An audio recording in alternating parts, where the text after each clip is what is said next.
বন্ধুগণ, বাংলাদেশ দুই ভাগে বিভক্ত ছিল। এক ভাগে ছিল সালিম, আর এক ভাগে ছিল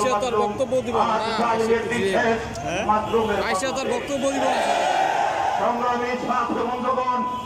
আমি যদি এই কোথাও বাংলাদেশের 18 কোটি মানুষকে প্রশ্ন করি, বাংলাদেশের ব্যাপক সৃষ্টি করেছে কারা, উত্তর দিবে আওয়ামী লীগ। যদি প্রশ্ন করি বাংলাদেশে খুনি সৃষ্টি করেছে কারা, উত্তর দিবে আওয়ামী লীগ। বাংলাদেশে সন্ত্রাস সৃষ্টি করেছে কারা, উত্তর হবে আওয়ামী লীগ। বাংলাদেশে ধর্ষক সৃষ্টি করেছে কারা, উত্তর হবে আওয়ামী লীগ। বাংলাদেশে চাঁদাবাদ সৃষ্টি করেছে কারা, উত্তর হবে আওয়ামী লীগ। বাংলাদেশে ইসলাম বিদ্বেষী সৃষ্টি করেছে কারা, উত্তর হবে আওয়ামী লীগ।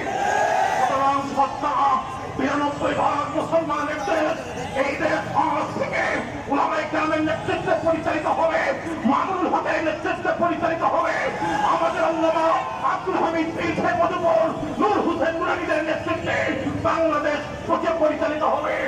আগামী বাংলাদেশে জালিমদের কোনো ঠাঁই নাই।